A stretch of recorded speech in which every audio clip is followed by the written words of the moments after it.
Pukul 2 pagi, gadis tercantik di sekolah berdiri di atap dan ingin melompat. Dan satu-satunya yang ada di sana, kamu melihat posisinya yang begitu berbahaya. Namun di sampingnya, kamu membuatnya terpikat. HFL, jika tidak, biarkan sebelum pergi. Sebelum tidak tahan lagi, biarkan G. HFL sebaiknya pergi sebelum membiarkan 4. Melihat gadis itu sedikit tersenyum. Kemudian Gui mengangguk sedikit. Ayo, kita pergi sewa kamar. Sekarang ini adalah untukmu. Aku hanya ingin menyelamatkanmu, tetapi kamu justru menggoda aku.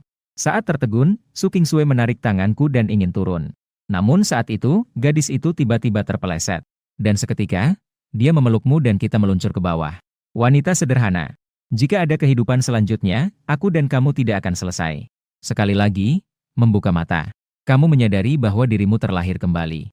Dan itu tepat pada saat kamu mengungkapkan perasaan kepada mantan pacar, Zheng Jiai. Zheng Jiai menampakkan wajah malu dan menunggu kamu untuk mengungkapkan perasaan. Dan hanya diri sendiri yang kembali. Kamu juga tahu pasti akan menjawab. Pasti akan menerimamu. Kehidupan sebelumnya seperti itu. Saat itu, kamu terbenam dalam kebahagiaan yang besar. Bairan tidak menyadari bahwa ini adalah awal dari akhir yang tragis. Dalam hubungan panjang lebih dari 10 tahun dengan Zheng Jiai, kalian memang pernah saling mencintai. Namun perbedaan pandangan dan perspektif justru membawa lebih banyak pertengkaran. Apalagi selama waktu itu ada beberapa hal yang sulit untuk kamu lupakan. Mengingat kamu sudah mengetahui hasilnya sebelumnya. Tentu saja tidak akan mengulangi kesalahan yang sama. Namun itu tidak akan menghalangi. Kamu tidak tahu berapa banyak yang ingin kamu pikirkan tentang dunia ini. Jika suatu hari nanti, pasti tidak akan menghubungi Zheng Jiai lagi. Memikirkan hal ini, tatapanmu menjadi tegas. Zheng Jiai mengira kamu akhirnya memberanikan diri untuk mengungkapkan perasaanmu padanya. Wajahnya yang kecil sedikit memerah saat ia menundukkan kepala. Namun yang sama sekali tak pernah ia duga adalah, suaramu yang terdengar sedikit dingin mulai berdengung. Zheng Jiai, kamu menghalangi jalanku. Mantan pacar Zheng Jiai terkejut dan secara naluri mengucapkannya. Bukankah kamu ingin menyatakan perasaan padaku? Setelah kata-kata itu keluar, barulah dia sadar bahwa itu tidak tepat. Hal ini justru membuatnya terlihat sedikit terburu-buru. Menghadapi pertanyaan Zheng Jiai, kamu tersenyum dengan percaya diri. Zheng Jiai, belakangan ini aku banyak berpikir. Jiai telah menanggung banyak. Sebenarnya, kita mungkin tidak cocok. Jadi aku tidak akan mengejarmu lagi. Dan tidak akan mengganggumu lagi. Semoga di masa depan kamu bisa bertemu dengan orang yang lebih cocok dariku. Zheng Jiai benar-benar terkejut. Hatinya terasa jatuh ke jurang. Mengapa ini bisa terjadi? Ini bukan yang aku inginkan. Apa yang salah? Nikmati kesempurnaan. Setelah berkata itu, kamu berbalik untuk membersihkan diri. Zheng Jiai segera menangkap lenganku. Tunggu, bukan ini yang aku maksud. Zheng Jiai merasa bingung. Dia juga mulai tidak bisa berbicara dengan jelas. Untuk sementara, dia tidak tahu harus mengatakan apa. Kamu memotong pembicaraan Zheng Jiai. Katakan saja pada orang lain bahwa kamu menolakku. Aku tidak akan berbicara sembarangan dan tidak akan menambah masalah untukmu. Saat itu, kamu merasa ingin segera pergi dari situ. Zheng Jiai gelisah dan menginjak-injak kaki. Dia menarik sudut bajumu dengan erat. Kamu berencana sedikit menggunakan kekerasan untuk melepaskan diri dari Zheng Jiai. Namun, dia melihat sosok itu. Namun saat mengangkat mata, dia justru melihat sosok yang familiar. Itu adalah seorang gadis yang cantik. Tapi ternyata dia memiliki wajah yang dingin. Kamu tertegun dan terdiam di tempat. Bukan berarti kamu tidak bisa bergerak setiap kali melihat MN.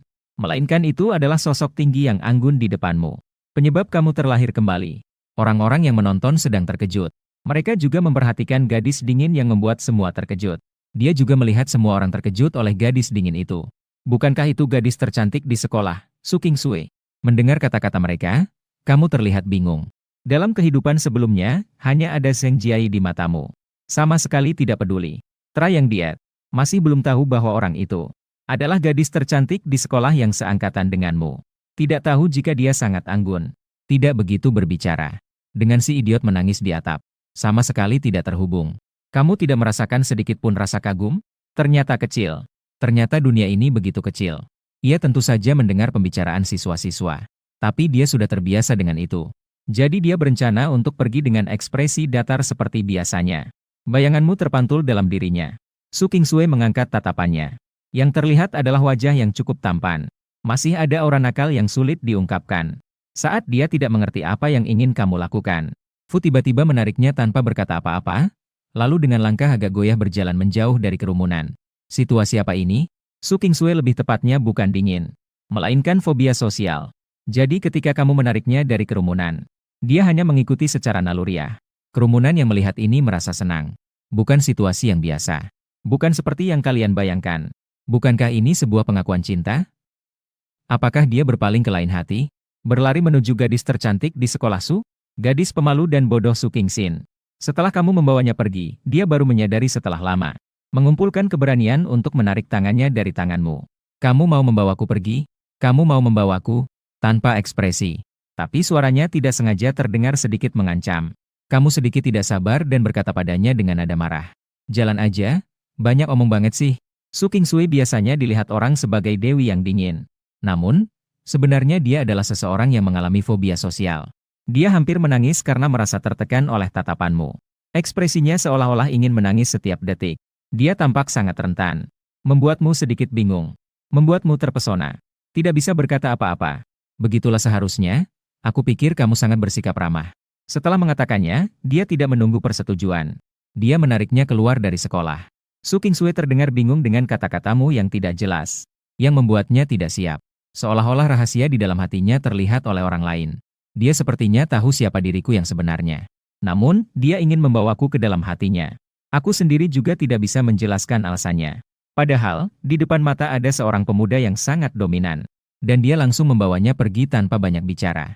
Tapi dia sama sekali tidak takut, bahkan merasa sedikit tenang. Dia merasakan ada sesuatu yang sulit dijelaskan pada diri anak laki-laki ini. Dia seharusnya tidak akan melukai saya. Namun 1 detik kemudian, Su Qingsui langsung kena tampar kenyataan. Namun, di detik berikutnya, Chang justru merasa terpukul. Dia melongo menatap papan nama hotel pasangan, terjebak dalam pikirannya. Apakah ini tidak terlalu cepat? Jika tidak, kita bisa mulai dari awal. Tidak tahan lagi. Otak saya berdengung. Saya benar-benar bingung karena kamu tidak mengikuti rencana. Kenapa kita harus datang ke sini? Su Qingsui berkata dengan suara lembut dan lemah. Kamu meliriknya dengan rasa tidak suka. Menurutmu, apa lagi kita bisa lakukan di tempat seperti ini? Tentu saja untuk berhubungan intim. Sayang sekali. Dia benar-benar tidak menyangka kamu bisa sejujur itu. Kita sepertinya belum saling kenal. Kamu membawaku ke sini untuk menginap, kan? Dia membuka mulutnya sedikit, menunjukkan ekspresi terkejut sampai meragukan hidupnya. Tetapi tidak sempat baginya untuk mengeluarkan pendapat. Kamu sudah pergi ke meja depan. Hanya saja, belum sempat dia sadar, kamu sudah kembali. Sukin mengira kamu telah menyadari kesalahan. Lalu dia melihatmu mengulurkan tangan kepadanya. Sudah bawa uang? Pinjamkan aku sedikit. Saat itu, Su Qingsui semakin meragukan hidupnya. Bukankah kamu yang membawa gadis itu ke hotel pasangan? Lalu mengharuskan untuk membayar. Lalu biaya kamar harus dibayar oleh gadis itu. Ini namanya apa sih sebenarnya? Tapi justru karena kamu seperti ini. Justru membuat Su Qingsui merasa lebih tenang tanpa alasan yang jelas. Sebaliknya, hal itu malah membuat Su Qingsui merasa lebih tenang tanpa alasan yang jelas. Dia bahkan tidak mengerti mengapa. Su Qingsui benar-benar mengeluarkan dari dompetnya. Mengambil 2 lembar uang 100 dan memberikannya kepadamu. Uang besar itu diberikan kepadamu. Tindakan ini juga membuatmu terjengang. Bukan kamu yang memberikan kebiasaan ini. Wanita sepertimu. Bagaimana kamu bisa tumbuh besar tanpa diperdagangkan? Harus mulai lebih awal. Sekarang kamu sudah melahirkan 3 anak. Kamu hanya merasa dirimu seolah sudah mencapai kebodohan. Selain itu, entah kenapa ada rasa bersalah di hati. Dan ada semacam rasa bersalah yang melekat pada namanya. Selama hidupnya, dia akhirnya berhasil menjadi orang kaya setelah bertahun-tahun berjuang. Meskipun cinta itu gagal, tapi segera saja baik-baik saja. Hasilnya dia ditarik kembali oleh gadis polos ini ke tempat yang salah. Sebuah amarah tak terungkap muncul dari tenggorokanku. Setelah 10 tahun kerja keras dan melelahkan. Kau tahu apa yang terjadi selama 10 tahun ini, bukan? Hanyalah karena wanita ini, aku harus memulai segalanya dari awal. Malam ini aku tidak akan membiarkanmu tidur sambil menangis. Semua ini adalah ketidakadilan atas 10 tahun hidupku yang menyedihkan. Kau sebenarnya masih memiliki sedikit simpati terhadap idiot ini. Tapi ketika mengingat bahwa orang ini sebenarnya berutang nyawa kepadaku, rasa bersalah dan simpati itu seketika lenyap. Lagi pula, sebelum terlahir kembali, Su Qingsui sudah setuju untuk membiarkanmu menikmati sedikit kesenangan. Memikirkan hal itu, kau mengambil 300 yuan dari Su Qingsui dan langsung menuju hotel. Di dalam ruangan, kedua mata mereka saling tatap tanpa ada suara. Bodoh, Su Qing sangat sabar dengan ini. Kamu sedang melamun tentang apa? Lihatlah penampilannya. Kenapa aku merasa kamu terlihat terburu-buru? Bodoh, wajahnya memerah dan matanya menghindar. Seharusnya terbatas. Tidak ada sama sekali. Sebenarnya, saat ini dia sudah siap secara mental. Namun, kamu tak kunjung bertindak. Masuk ke kamar dan kembali terjebak dalam perasaan yang rumit. Bawa bodoh ini ke hotel. Benar-benar banyak yang pura-pura. Dan juga sebagai pelampiasan atas semua upaya di kehidupan sebelumnya yang sia-sia. Tapi sekarang, jika dipikirkan dengan tenang, apakah benar bodoh ini membayar utang dari kehidupan sebelumnya di kehidupan ini? Dalam sekali napas, dengan nada yang sangat tegas kepada Sulu. Pergi beli sekotak rokok untukku, sekalian bawa pemantik. Sepertinya Su Kingsue sangat terpesona dengan cara ini. Selama kamu tegas, dia akan patuh. Bodoh ini turun untuk membeli sekotak rokok. Ternyata masih perawan. Matamu sedikit menyipit. Kelihatannya berasal dari keluarga kaya ya. Su Kingsue memberikan barang itu padamu. Kamu dengan terampil membuka kemasan dan mengeluarkan sebatang rokok untuk dihisap. Namun setelah satu kali, kamu tersedak. Tubuh yang menghisap rokok itu tidak bisa bertahan. Tubuh yang menghisap itu seharusnya baik-baik saja. Maka kamu memadamkan jari. Bersamaan dengan seluruh kemasan rokok, kamu membuangnya ke tempat sampah di samping. Bodoh MN melihat tindakanmu dengan bingung. Dia mengira rokok yang dibelinya bermasalah. Kenapa dengan Lian Zhenhe? Saya membeli barang palsu. Kamu segera bereaksi. Sekarang adalah tahun 2007. Barang palsu rokok dan alkohol sangat merajalela. Tindakanmu tertegun oleh ini. Fu mengusap-usap kepala. Mulai sekarang gak merokok lagi, aku berhenti. Melihatnya dengan ekspresi sedikit bingung. Kotak merasa bahwa bodoh ini sedikit. Bukan, orang ini terlihat seperti. Tidak terlihat seperti orang itu. Jika tidak, dia tidak akan menjadi gadis tercantik di sekolah. Memikirkan hal ini, kamu mulai merasa ragu di dalam hati. Kalau tidak, bagaimana jika? Soalnya dia sudah mengorbankan nyawanya sendiri. Memang dia sebodoh itu. Apakah saya akan mewariskan kecerdasan yang buruk ini kepada anak-anak? Kamu tidak bisa tidak merasa. Apakah mencari istri seharusnya mencari yang memiliki IQ lebih tinggi? Bodoh MN saat ini berbicara dengan ragu-ragu. Kenapa kamu membawa saya ke sini? Kamu benar-benar bikin aku speechless. 1. Aku membawamu, bodoh MN, ke tempat seperti ini. Kalau bukan itu, apalagi coba? Pastinya adalah tempat hiburan. Kamu sangat sulit menghubungkan gadis emosional di depanmu. Menghubungkannya dengan wanita gila yang berjuang hidup dan mati di atap. Apa yang sebenarnya terjadi dalam 10 tahun ini? Apa yang terjadi dalam 10 tahun ini? Suasana di dalam rumah seolah-olah membeku seketika. Tidak tahu sudah berapa lama. Sebuah kalimat terucap pelan. Ini semua adalah hutangmu padaku. Bodoh MN tertegun. Berkedip dengan mata yang indah. Sepertinya dia sama sekali tidak mengerti maksudmu. Kamu hanya berat. Kamu hanya perlu tahu apa yang kamu hutangi. Bahkan jika kau memberiku cukup 3 ruas jalan, setidaknya berikan aku cukup. Sepasang kemerahan melengkapi pipi Su Kingsue. Bodoh MN menjadi malu. Dia menggerutu dalam hati. Orang ini sedang berbicara tentang apa? Ini terlalu cepat. Sudah 3 kali. Su Kingsue sebenarnya tidak memiliki banyak kecerdasan. Saat ini, itu semakin tidak cukup. Kamu diam-diam bersandar di kepala tempat tidur memikirkan rencana selanjutnya. Kelahiran kembali yang tiba-tiba membuatmu bingung sekarang. Kamu sedang memikirkan apa yang sebenarnya bisa kamu lakukan. Kelahiran kembali tidak seperti yang dibayangkan dalam kebanyakan novel online. Membawa ingatan berarti bisa melakukan segalanya. Dalam kenyataan, ada terlalu banyak detail yang perlu dipertimbangkan. Terkadang, sedikit kesalahan dapat menghasilkan hasil yang berbeda. Inilah yang disebut dengan efek kupu-kupu. Dan kamu sekarang adalah kupu-kupu ini. Setelah berpikir cukup lama, menyadari bahwa kamu berguna adalah melihat masa depan dengan mata kepala sendiri. Dengan kata lain, jari keberuntungan terbesarmu adalah biaya mencoba dan gagal. Dunia masa depan dibangun di atas banyak percobaan dan kesalahan. Dan kamu bisa memilih hasil yang paling benar sejak awal. Begitu berpikir demikian, tatapanmu menjadi tegas. Hanya saja, semua hal itu sulit di awal. Dan sekarang dia hanyalah seorang siswa yang tidak bisa melakukan apa-apa. Jadi, sekarang kamu butuh bantuan dan juga uang. Untuk bantuan, kamu teringat pada sahabat sekelasmu, Suhai. Di kehidupan sebelumnya, Suhai telah banyak berkorban saat usaha. Saat itu, dia sering pergi ke sana kemari. Seringkali, dia tidak tidur lebih dari 5 jam dalam sehari. Dan beberapa kali, dia harus dirawat di rumah sakit karena terlalu banyak minum. Di usia 20-an, dia masih sangat muda. Perasaanmu terhadap sahabat ini sangatlah kompleks. Karena di dunia ini ada orang-orang yang cocok untuk bersama-sama berjuang. Namun tidak cocok untuk bersama-sama kaya. Suhai berusaha keras di saat-saat tersulit. Namun ketika kesulitan berakhir dan hari baik tiba, dia justru melakukan kesalahan fatal. Mungkin itu masalah wawasan dan pemahaman. Atau mungkin karena kekayaan mendadak yang membuatnya terpengaruh. Suhai di kehidupan sebelumnya mulai sombong setelah memiliki sedikit uang. Dia sudah memiliki seorang kekasih dari zaman universitas. Lalu menikah muda. Masalahnya ada pada pernikahan ini. Suara yang tidak berani berbicara. Suhai diprovokasi oleh istrinya untuk menggunakan dana publik. Uang itu seharusnya adalah dana cadangan untuk ekspansi. Perusahaanmu hampir bangkrut karena uang ini memutus rantai kas. Setelah itu, karena alasan ikatan lama, membiarkan Suhai hanya mengembalikan dana yang dipakai. Tidak mengejar tanggung jawab hukum. Tapi hubungan mereka pada waktu itu sudah hampir berakhir. Kini Suhai seperti Zheng Jiai. Mengetahui hasilnya, apakah dia masih akan mengulangi kesalahan yang sama? Kamu sangat mengerti bahwa Suhai hanya orang biasa. Bahkan jika dia berusaha keras sekalipun. Namun, seseorang sulit untuk menghasilkan uang lebih dari yang dia ketahui. Menghadapi lebih banyak uang, Suhai tetap tidak bisa mengendalikan tangannya. Sekali bukan berarti seumur hidup tidak perlu. Jika diterima, dia juga tidak akan mencapai apa-apa. Memikirkan hal ini, kamu menarik napas dalam-dalam. Rasanya sedikit sulit untuk dipahami. Sejak awal sudah ragu-ragu.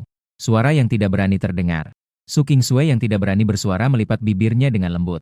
Apakah ada yang bisa saya bantu? Baru sekarang kamu memperhatikannya. Ternyata kamu masih jelas. Su Qingsue merasa seolah terhina tanpa alasan. Dia memiliki MN sebesar ini di sini. Kamu sudah melamun sejak tadi. Bahkan bilang mau membawaku ke hotel. Lalu kamu membiarkanku di sini. Apakah aku benar-benar tidak menarik? Mungkin ini adalah sifat kompetitif wanita. Jelas awalnya ada rasa malu. Dan sekarang kamu tidak melakukan apa-apa padanya. Dia malah jadi tidak senang. Kamu sedikit kesal dan melambaikan tangan padanya. Kalau begitu, kamu pergi bersih-bersih saja. Dasar bodoh, MN benar-benar nurut dan pergi mandi beneran. N membuat buku metode. Sampai kamu bengong dibuatnya. Bukan dia, bagaimana bisa sebesar ini? Tidak. Sepertinya IQ bodoh ini agak meragukan. Anak ini mungkin tidak bisa. Jika dia terkena kelemahan bawaan. Sebenarnya kamu hanya ingin menjauhkan idiot ini.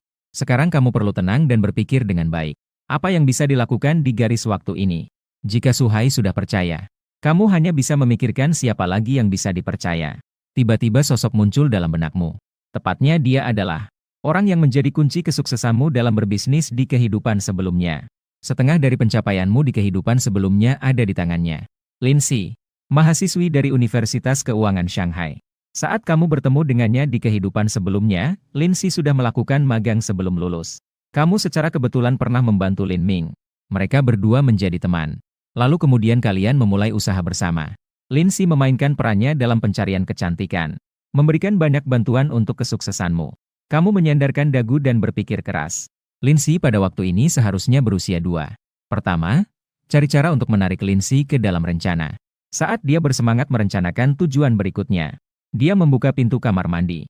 Bodoh, dia hanya membungkus tubuhnya dengan handuk besar. Setelah membersihkan diri, ada bekas di bahu pekerjaannya. Kamu mengakui bahwa kamu sedikit merasa berdebar. Lagi pula, orang ini memang aneh. Tapi memang dia itu seekor MN. Siapa yang tidak akan jatuh cinta pada MN? Su Qingsue merasa sangat tidak nyaman dengan tatapanmu yang penuh agresi. Itu, bisa jangan dilihat lagi nggak? Si bodoh kecil itu merona dan berkata dengan suara pelan, aku malu. Saat itu kamu baru menyadari bahwa tatapanmu barusan mungkin memang terlalu belak-belakan. Bukannya dari awal aku memang ikut kamu buat sewa kamar ya? Lihat sebentar doang. Kenapa mangnya? Memikirkan hal ini, kamu jadi semakin berani. Tatapanmu kepada gadis bodoh itu sama sekali tidak bisa disembunyikan. Su Qingsue merasa marah dan kesal dengan penampilan bajinganmu. Tapi semakin begitu, dia semakin merasa santai. Sudut bibirmu menyunggingkan sebuah senyuman jahat. Kecuali memberiku sedikit perhatian. Menghirupnya. Orang ini terus-menerus ingin lebih. Kamu tidak punya alasan yang kuat, tapi masih melanjutkan dengan semangat. Aku cuma lihat, kenapa emangnya? Ini adalah sesuatu yang kau hutangkan padaku. Su Qingsue merasa tersudut lagi. Kamu terus menatapnya dengan bebas. Kamu melihat dengan tatapan yang tajam. Bentuk tubuhnya agak menarik. Bagian yang besar sangat menonjol. Bagian yang tidak terlalu besar juga pas sekali. Sambil menikmati pemandangan, kamu merasa ada sedikit rasa bersalah di dalam hati. Apakah ini bisa dianggap menipu gadis yang tidak tahu apa-apa? Terutama gadis yang tidak tahu ini mungkin sedikit bermasalah dalam hal kecerdasan. Rasanya agak menyiksa. Kamu memaksa diri untuk tenang. Berniat menelepon rumah untuk memberitahukan bahwa kamu tidak akan pulang. Tapi saat kamu meraba saku, baru teringat. Pada waktu ini, kamu belum memiliki ponsel. Kamu punya ponsel nggak?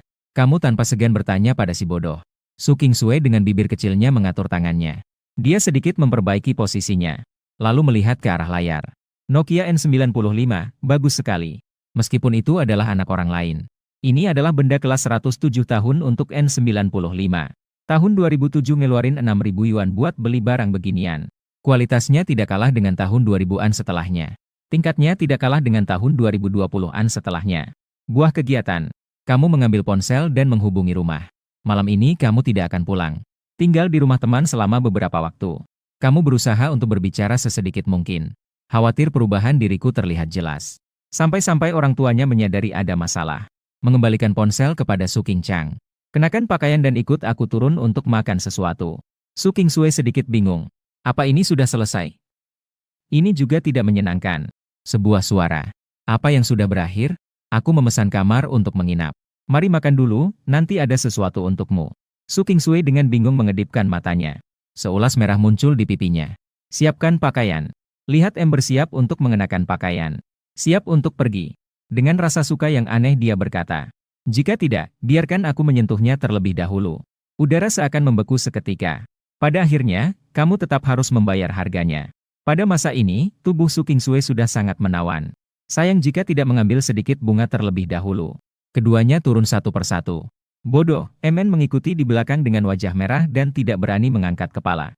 Memicu gosip di antara para resepsionis lantai dengan api semangat yang berkobar. Keduanya terlihat masih pelajar. Datang ke tempat seperti ini sudah jelas. Tapi semuanya sudah selesai. Wanita di meja depan sudah memberi kamu label tidak bisa. Tahun 2007 masih merupakan zaman ketika ekonomi nyata menjadi arus utama. Di jalanan terdapat banyak pemandangan kecil. Kamu memilih sembarang warung barbecue. Mengemas beberapa sate untuk dibawa pulang. Tetap saja membuat bodoh MN yang membayar. Bos memandangmu dengan tatapan tidak percaya. Tidak menyangka ternyata kamu masih numpang hidup. Tentu saja kamu tidak memedulikan semuanya ini. Dalam perjalanan pulang, melewati toko serba ada. Kemudian pergi membeli satu kardus bir. Budak membeli satu negara. Tentu saja tetap pakai uang si bodoh MN yang bayar. Saya tidak bisa minum alkohol. Su Qingsue berbicara dengan malu-malu. Tidak apa-apa, saya yang menyanyi. Sebenarnya, kamu merasa sedikit tidak nyaman di dalam hati. Sekarang hanya ingin mabuk besar sekali sebagai perpisahan dengan masa lalu. Setelah bangun, menghadapi hidup yang baru. Bisa dibilang ini semacam ritual. Kembali ke kamar hotel, kamu duduk di dekat jendela. Sudah tidak ingat kapan terakhir kali melihat kota ini seperti ini. Sekali barbeque sekali bir. Turun, kamu sama sekali tidak bisa berhenti. Dengan cepat satu dus bir sudah dingin. Tatapanmu perlahan menjadi kabur. Su Qingsue terus menatapmu. Selalu kamu. Selalu merasa ada emosi yang sulit diungkapkan yang menyelimuti dirimu. Sangat menyedihkan. Sangat menyenangkan. Satu dus bir. Satu dus bir utuh. Nada bicara. Apakah kamu masih tidak pulang? Su Qingsue tidak tahu harus berkata apa setelah satu kalimat darimu. Bukankah kamu bilang ingin membawaku ke hotel? Jangan-jangan kamu hanya ingin menipuku? Dia menjawab pelan tidak pulang. Kamu bertanya, apakah keluargamu tidak mencarimu? Kamu bertanya dengan sedikit rasa ingin tahu. Lagi pula, sekarang kamu masih mahasiswa. Tidak tinggal di rumah, keluarga pasti akan mengurusnya. Su Qingsue mendengar itu menggigit bibirnya. Tatapannya juga menjadi redup. Terlihat bahwa dia diselimuti oleh emosi negatif yang sulit diungkapkan. Dia tersenyum paksa. Tidak, mereka tidak akan pernah mencariku. Meskipun aku mati, aku tidak akan. Kalimat yang penuh keluhan ini membuatmu sedikit tersadar dari mabuk. Ekspresimu perlahan mulai menjadi rumit. Sepertinya ini adalah masalah dari keluarga asal yang jelas. Kamu berniat untuk bertanya dengan jelas. Jadi kamu langsung berkata, apakah keluargamu memperlakukanmu dengan buruk? Su Qingsue tampaknya telah ditanya tentang tempat terlemahnya di hatinya. Ekspresi wajahnya mendadak terlihat tersakiti. Setelah merebut botol terakhir bir darimu, dia mulai meminumnya dengan cepat. Setelah menghabiskan satu kaleng bir, Su Qingsue menangis dengan keras. Sama seperti sebelum dia terlahir kembali yang kuat. Dia terisak-isak saat berbicara padamu secara terputus-putus. Dia menceritakan sedikit rahasia yang selalu disimpannya di dalam hati. Su Qingchang saat kecil mengalami masa sulit. Saat dia masih sangat kecil. Tetapi ayahnya kemudian mendapatkan bantuan dari orang yang berpengaruh untuk membuka tambang batu bara kecil. Mendapatkan sejumlah uang dari bisnis itu. Ketika bisnisnya sedang berkembang pesat, tiba-tiba kebijakan berubah. Dan kemudian, ayahnya kembali menginvestasikan uang ke properti. Hasilnya, ada lonjakan besar lagi. Selanjutnya, ada kisah tentang pria yang jadi jahat setelah kaya. Mengabaikan ibu kandung Su Qingsue. Menemukan ibu tiri yang muda dan cantik. Yang penting, ibu tiri ini juga menyebabkan kematian ibu kandung si bodoh MN. Kamu mendengarnya dengan terkejut. Terkejut. Dalam hati berpikir, tidak heran si bodoh. Su Qingsue yang wajahnya kemerahan karena alkohol tersenyum dengan ejekan diri. Mereka sebenarnya tidak memandang tinggi. Menghidupi saya hanya karena saya memiliki wajah yang cantik. Saya seperti ini pasti bisa dijual dengan harga yang bagus di masa depan. Tian Chang, kamu menjadi diam. Mengapa Sue dengan mudahnya pergi ke hotel bersamamu? Mungkin juga dengan pemikiran untuk merendahkan diri sendiri.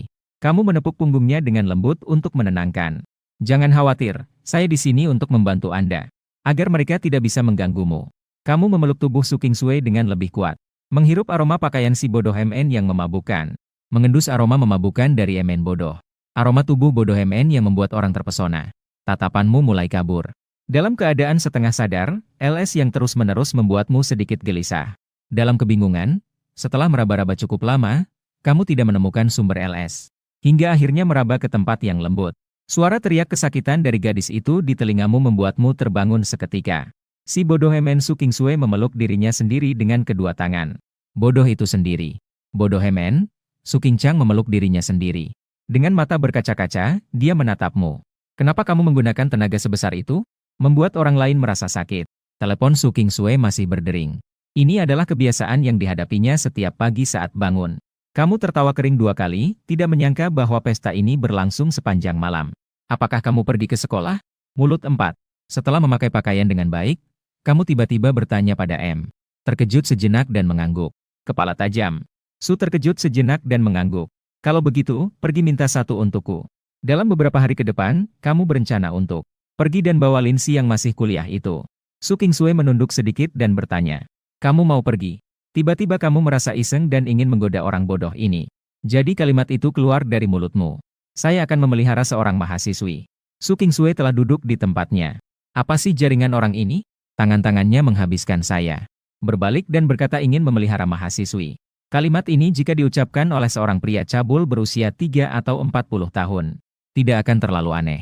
Tapi kunci dari anak laki-laki di depan ini. Usia kamu ini pergi memelihara seorang mahasiswi. Ini terlalu aneh, bukan? Menyadari Su Qingsui bereaksi seperti ini, kamu sengaja tidak menjelaskan. Tersenyum jahat dan berjalan keluar. Tiba-tiba kembali ke dalam kamar.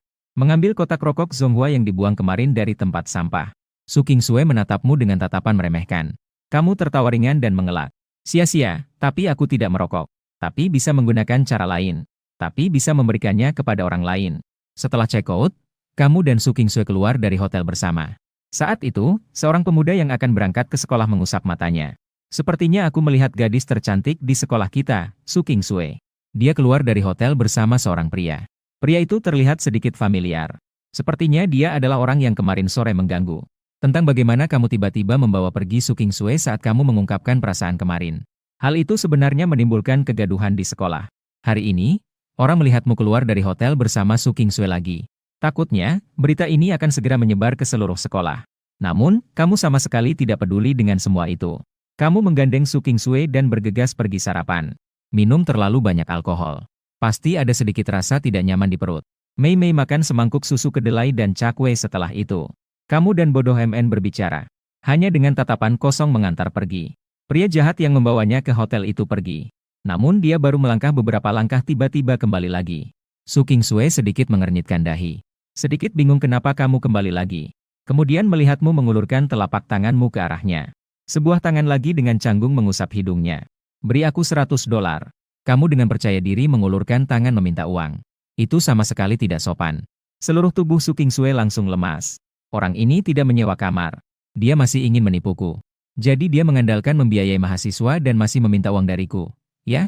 Namun sekali lagi, anehnya, dia mengeluarkan kamu. Memberimu uang. Takut kamu tidak cukup, dia bahkan memberi 1 lembar merah lagi. Di sini, kamu menggunakan uang yang diberikan Su Qingchang untuk mencari Linsi. Su Qingsui terlihat sangat mencurigakan.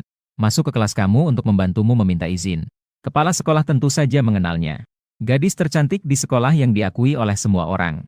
Keluarganya masih menjalankan bisnis properti.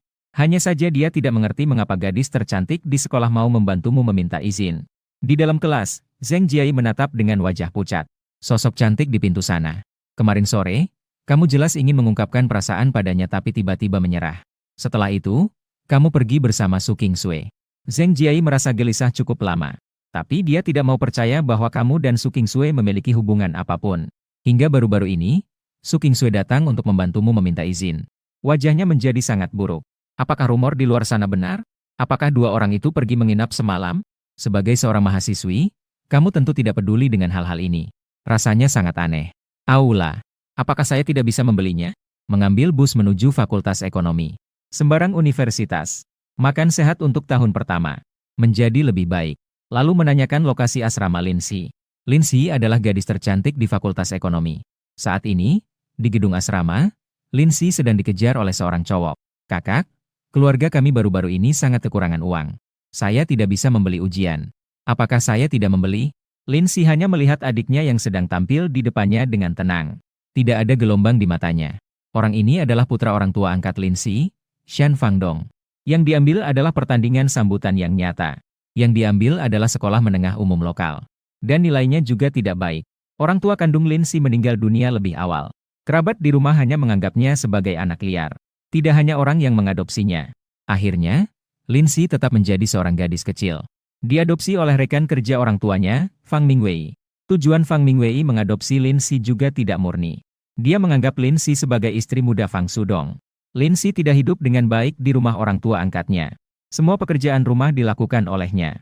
Dan mereka juga tidak mau mengeluarkan terlalu banyak uang untuknya. Jadi biaya kuliah Lindsay seluruhnya bergantung pada beasiswa dari sekolah. Setelah masuk universitas, semua pengeluarannya hampir seluruhnya dari pekerjaan sampingan. Hanya bisa dikatakan, saat bertemu kamu. Hidup ini semua adalah tragedi. Namun meskipun begitu, orang ini selalu begitu gigih. Selalu begitu kuat. Orang ini selalu kuat. Dia adalah juara bidang sains seluruh kota pada tahun 2005. IQ yang mencapai 163. IQ 1, ya. Namun, orang tua angkatnya tidak ingin dia hidup terlalu baik. Khawatir Lindsay suatu hari terbang terlalu tinggi dan meninggalkan mereka. Jadi mereka memaksanya untuk mendaftar di Fakultas Keuangan di kota ini. Tidak hanya tidak memberikan biaya kuliah kepada Lindsay. Mereka juga sering datang ke sekolah meminta uang darinya. Di kehidupan sebelumnya, Lindsay telah menderita banyak siksaan. Bahkan kehilangan harapan hidup. Mengalami depresi berat. Sampai bertemu denganmu, barulah dia sembuh total dari penyakitnya. Namun ada beberapa dampak yang tersisa. Tetapi ada beberapa gejala yang tersisa. Seperti sering bermimpi. Kualitas tidurnya sangat buruk. Dan sebagainya. Beruntungnya, kali ini masih ada waktu. Memiliki satu kelompok. Adil. Seorang bodoh menggunakan kecerdasannya untuk mendapatkan tubuh 36D yang bagus. Shaolin menyanyi. IQ-nya yang mencapai 163. Mungkin itu didapat dari tragedi di paruh pertama hidupnya. Kakak, jangan terpaku. Guru saya masih menunggu saya untuk membayar. Melihat ekspresi Fang Sudong yang tidak sabar. Dengan sangat tidak sabar mendesaknya untuk membayar. Kamu yang melihat adegan itu dari jauh sangat marah. Dengan satu tendangan, kamu menjatuhkannya ke tanah. Diikuti dengan pemukulan gila yang tidak berprinsip. Ingin uang? Cari sendiri saja. Cara sendiri untuk membeli. Minta uang dari kakakmu? Kau berani berapa? Fang Sudong hanyalah seorang pengangguran. Dipukul, seperti tikus yang ketakutan. Dalam alam bawah sadar. Saya mohon, jangan pukul lagi. Saya tahu saya salah. Lindsay di samping terlihat sangat bingung. Kalau bukan kamu, siapa yang muncul dari mana? Apa itu dokter saat baru datang? Tidak belajar dengan baik. Lindsay diam-diam berpikir dalam hatinya. Hanya diam-diam melihat kau mengurus Fang Sudong. Suara jeritan Fang Sudong mengganggu mahasiswa yang masih tidur nyenyak di asrama putri. Seketika, sebaris bayangan muncul. Bahkan, pengawas asrama putri penasaran dan keluar. Tapi yang aneh adalah, dia sepertinya tidak berniat untuk ikut campur. Kau tahu ini sudah keterlaluan. Jadi, dia menarik Lindsay dan melarikan diri dari tempat kejadian. Lindsay ditarik pergi oleh seorang pemuda yang tidak dikenalnya. Naluri ingin menolak, tapi didorong oleh rasa ingin tahu. Ingin tahu apa tujuan orang itu mencarinya. Dan melarikan diri bersama Lindsay ke jalan makanan di belakang Fakultas Ekonomi. Apakah kamu mengenaliku? Lindsay bertanya dengan ragu. Gadis tercantik di sekolah dari Fakultas Lindsay tahun ini. Apakah kamu sendiri menghitung berapa banyak nama yang kamu punya? Lindsay terdiam karena perkataan itu. Dia mengatakan dengan suara pelan. Terima kasih telah membantuku. Kamu menatap Lindsay dengan bingung sambil berpikir dalam hati. Ternyata kali ini datang cukup tepat waktu. Lindsay sekarang sangat berbeda dengan Lindsay yang pertama kali dilihat di kehidupan sebelumnya. Sekarang dia tidak memiliki rasa tertekan yang menyelimuti. Keduanya duduk di restoran hotpot tua yang sudah beroperasi selama 20 tahun. Kamu sangat akrab saat bicara tentang daging kambing. Itu terlihat seperti agak kecil bagimu. Lindsay bertanya dengan ragu-ragu. Lebih kecil 3 tahun dibandingkan lawan. Lindsay tampak sedikit terkejut. Lalu, apa tujuanmu mencariku? Sebenarnya aku memang ada beberapa hal yang ingin dibicarakan. Aku ingin menghidupimu. Lindsay tertegun seakan semuanya membeku. Ekspresi di wajahnya ternganga. Wajahnya dipenuhi ketidakpercayaan. Suaranya juga tidak sadar meninggi. Kau ingin menghidupiku? Ini menghidupi, bukan menyewa untuk menghidupi. Kamu menekankan dengan tegas. Jika itu pemaksaan, kau tidak bisa menolak. Lindsay tidak bisa menahan tawa. Sesekuat ini? Aku bahkan tidak bisa menolak. Ia mengangguk dengan percaya diri. Ya, tidak bisa menolak. Jadi sekarang kau sudah dihidupi olehku. Lindsay semakin ingin tertawa. Lalu, apa yang harus kulakukan setelah dihidupi? Saat ini, hatimu sangat terkejut. Cara ini sebenarnya adalah yang dikatakan Lindsay di kehidupan sebelumnya. Dia bilang jika bisa memulai lagi, biarkan kau langsung menghidupinya dengan cara yang kuat. Ia menarik napas dalam-dalam dan membersihkan tenggorokannya 2 kali. Suaranya juga berubah menjadi sangat serius. Sekarang jelas tujuannya adalah mencari uang. Aku sudah siap. Mari kita lakukan ini dulu, kemudian itu. Lalu kamu tinggal membantuku menghitung uang. Lindsay menatapmu dengan tatapan yang semakin aneh. 4 jam kemudian, 2 orang muncul di pasar Hangzhou. Melihat mobil bakar-bakar yang ada di depan. Sudut bibir Lindsay bergetar tanpa sadar. Inikah yang kamu maksud dengan ingin yang besar? Kamu sedikit canggung dan membersihkan tenggorokanmu 2 kali. Namun, semua itu butuh modal awal. Segera kirim makanan. Lindsay sudah sangat kesal. Sudah merasa bingung, bagaimana rasanya? Bagaimana cara menunjukkan perahu? Inikah yang kamu maksud dengan ingin menanggung hidupku? Akhirnya, makan siang harus ditanggung aku. Sekarang membeli mobil bakar-bakar juga harus pakai uangku. Lindsay hampir tertawa karena marah. Namun, lebih tepat jika dikatakan bahwa dia menemukan seorang pemuda yang numpang hidup. Kamu dengan tegas menyatakan, nanti untuk membeli makanan di desa kamu juga harus membayar. Dalam beberapa tahun terakhir, pengelola kota di Hangzhou belum begitu ketat. Di jalan tepi taman, selama ada ruang kosong bisa berdiri. Kalian mendorong gerobak barbeque ke sebuah jalan makanan. Terampil menuangkan daging domba ke tusuk sate. Lindsay duduk di atas batu di belakangmu sambil memegang wajahnya, tampak sedang berpikir. Rasanya seperti bermimpi, tanpa ada yang nyata. Gadis tercantik di sekolah dari Fakultas Ekonomi ini ternyata disewa. Dan itu juga terasa aneh. Disewa seharusnya tidak memberi saya uang untuk dihabiskan. Apakah langit seharian tidak bersinar? Kenapa seolah-olah saya yang memberinya? Lindsay berkata dengan wajah datar, memperlihatkan ekspresi bingung. Saya curiga kamu memanfaatkan nama sewa untuk mencuri uang saya. Kembalikan uangku yang sudah saya berikan padamu. Kamu terkejut dan tertawa sinis. Jangan ngomong sembarangan, apakah saya terlihat seperti orang itu? Lindsay tampaknya cukup serius dan mulai merenung. Setelah lama, dia akhirnya mengucapkan satu kata. Setelah sekian lama, satu kata. Kamu lihat, sulit untuk mendapatkan orang. Kamu tertawa seperti seorang penjahat. Saya tidak hanya meminta kamu untuk bekerja untuk saya. Saya ingin kamu melahirkan 3 anak untuk saya. Lindsay terkejut luar biasa. Orang ini tidak mungkin mengenali yang keempat.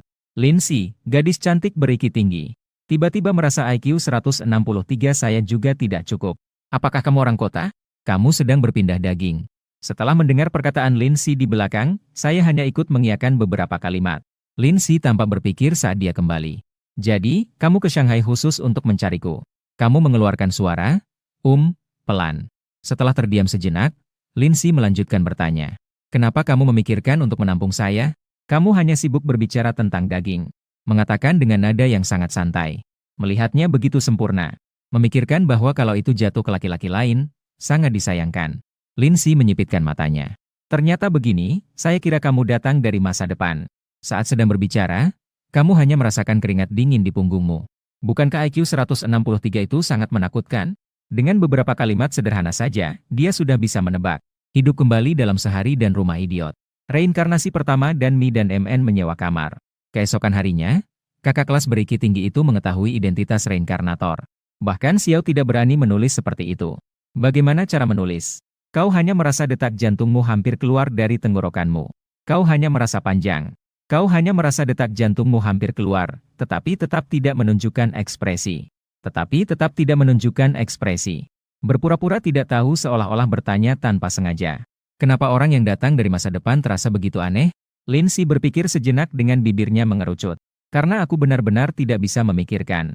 Jika bukan aku yang memberitahumu secara langsung. Bagaimana kau bisa memikirkan cara yang begitu licik untuk menipuku? Dalam hatimu, gelombang besar mulai menggulung. Inilah kejeniusan dengan IQ setinggi 163. Dirimu di masa depan dapat memprediksi perilaku dirimu di masa lalu dengan akurat. Dia tidak berani lagi berbicara dengan Lindsay. Tiba-tiba suaranya yang dingin kembali terdengar. Apakah itu di belakangku sulit untuk dilihat? Kau tertawa secara naluriah. Omong kosong, dari mana kau punya bercak di punggungmu? Satu kekacauan besar. Begitu keluar, bel peringatan berbunyi keras. Baiklah, jadi kamu adalah reinkarnator yang paling cepat gagal dalam sejarah, ya? Usahaku yang besar ini bahkan belum dimulai. Ini membuat Lindsay menebak identitasmu. Apakah ini yang disebut penekanan IQ? Sangat menakutkan.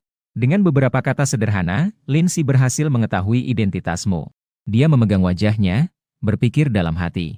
Diri saya yang akan datang bahkan bersedia menyerahkan tubuh kepada dia. Pasti dia sangat mencintai.